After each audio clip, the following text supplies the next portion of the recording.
So, you want to learn Tarkov. I'm not entirely sure you know what you're getting into. I mean, the world of Tarkov is not for the faint of heart. Chew you up and spit you out kind of deal here. I'll give you a second.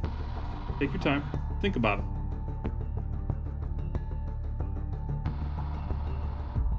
You're still here. Okay. Well, if you think you're ready, let's get to it. Grab your post-its or your notepad. I've got some good info here, and I want to share. The objective is to offer the best tips I can in my experience in the shortest amount of time possible.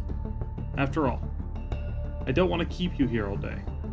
We got to get you acquainted and get you ready to get out there. Here are my 10 basic tips and things you should know for beginners in Escape from Tarkov.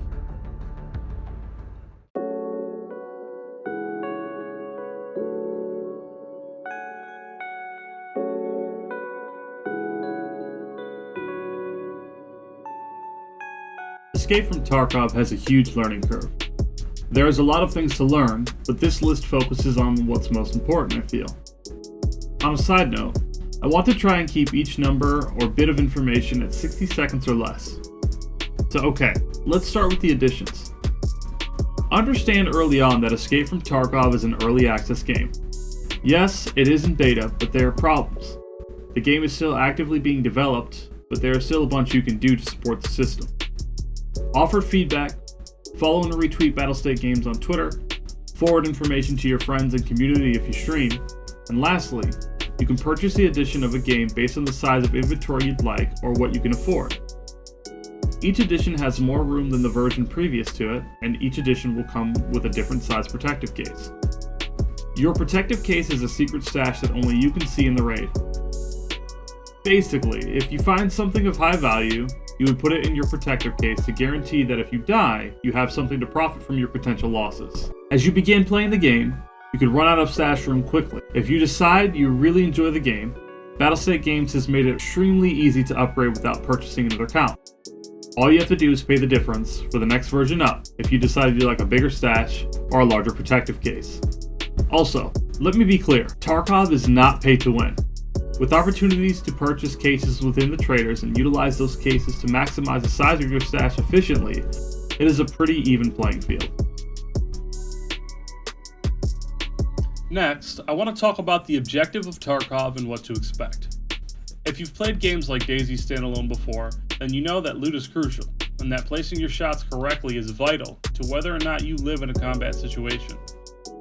In Tarkov, you enter the war zone of Norvinsk, Russia, whom has fallen victim to political scandal, which in turn has erupted into armed conflict over time. Your objective is to choose a side of private military contractor, enter Tarkov, kill everything, and get out with as much as you can carry. When you enter any given map on Tarkov, your limit is only the boundaries. Loot everything that you can.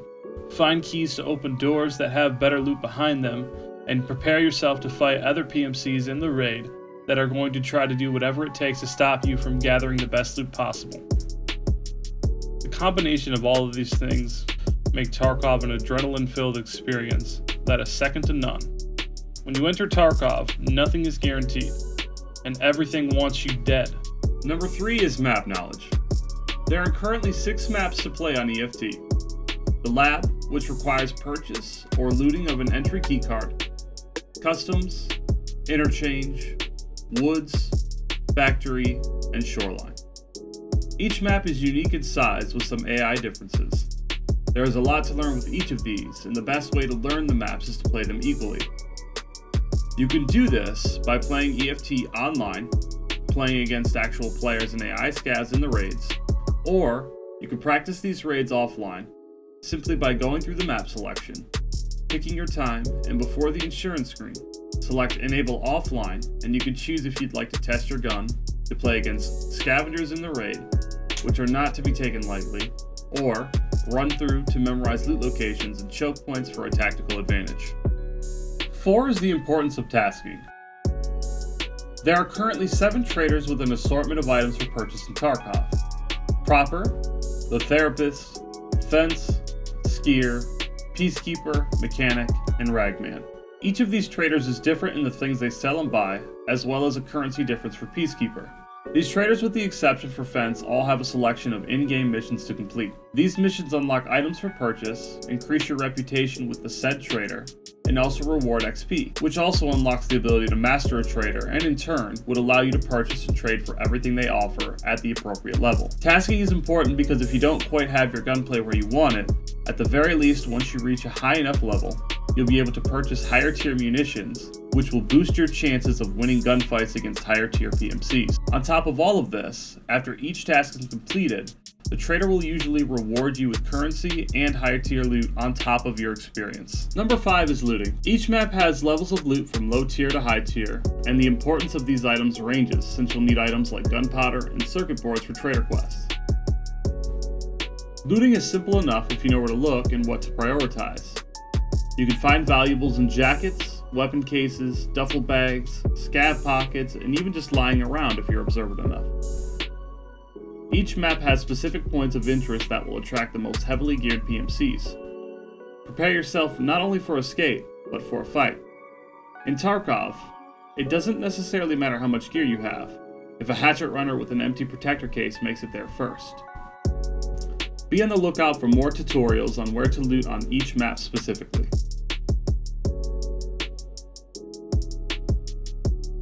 Number 6 is dying in Tarkov. Right off the bat, I know you're probably wondering why I think it's important. Well, it's because dying is a huge part of Tarkov, and something you need to get used to. It can suck when you build a really nice kit, and you don't want to lose it, but you shouldn't have fear for it.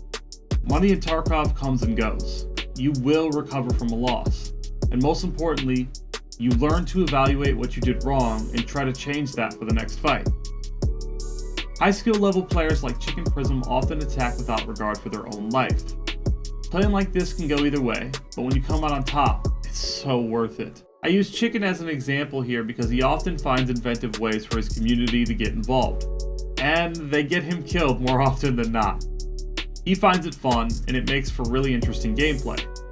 After all of this being said, be ballsy, have fun with it, and be ready to die, because you will. Number 7 is basic gun modding. This is a big part of Tarkov and probably one of the hardest aspects of the game for beginners. I get asked a lot what will work and to be shown what I did to put specific builds together.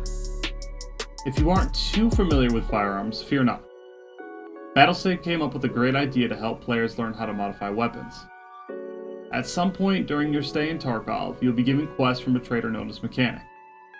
Mechanic will give you a list of weapon parts to match a specific rifle, submachine gun, shotgun, or sniper rifle, and ask that you get that weapon up to a specific stat point for an unknown mercenary. There are 16 of these quests, and you will actively start looking for these parts that will fit the quest so you can turn in the weapon.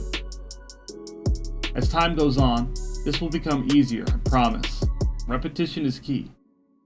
Also, if you're unsure where a part goes or if it will work on your weapon of choice, all you have to do is double-click the item in the trader market or in the flea market, and an arrow on the right side of the information screen will display a drop-down arrow which tells you if the item is compatible with a gun on your person or in your stash. Number 8 is specific enough to understand, but not correlated to how good you are at first-person shooters. Skills are a set of hidden attributes for your PMC that you need to build up over time.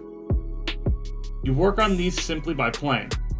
You can either seek out specific playstyles to get your stats up, such as using snipers only, or just play and let them stack up over time. Eventually, traders like the therapist will ask you to work on some of these skills, and most of the time, you will already have this completed or near completion naturally. Now, before you go out there and try to pad your stats unnaturally, remember that these two could be you, and you could get embarrassed by one of the biggest Tarkov streamers there is. Please, do not be these guys.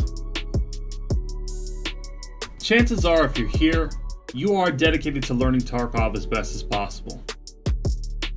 A Scav Run is an opportunity for you to enter a map of your choice and enter a random raid against PMCs. There are a few things you can do to maximize your potential on these runs, but what you do is ultimately up to you. As we talked about before, each map has a loot grade, and you can easily go into a map like Interchange, completely avoid players, and make 300,000 rubles per raid.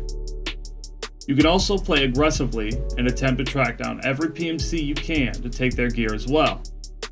And last but not least, you can simply just kill other scavs for their gear and to loot their pockets. At a scav run rate of every 10 minutes, you could find yourself buried in millions within a few hours. Any one of these ways is a super viable means to make money. If you are successful, that is. The final piece I'd like to talk about is medications and how to use them. Knowing where they spawn and what they do, how long they last, and how they can save you is crucial in Tarkov. There are around 20 plus different ways to heal yourself. Some heal HP and others stop bleeding. Some can put your senses into overdrive and others can send you into an adrenaline state. It's important to know for how long so that when you find yourself in a sticky situation, you know what to use and when. Each medication you take in raid will take up your inventory slots, so knowing the function of each will minimize the room you need for them and maximize your survival percentage. Alright PMC, so you've made it to the end. Congratulations on making it this far. It's time for you to get out there and put this knowledge to use. If you guys found this video useful, don't forget to drop it a like and subscribe. If you'd like some elaboration on anything we've covered today, or another Tarkov topic we haven't, feel free to leave it in the comment section below. I'd love to give it a go. Also, if you'd like to ask me questions live, you can do so on my Twitch channel at twitch.tv/JudiRage, where I'm live 5 to 6 days a week. I'll see you guys very soon. Until then, good luck out there.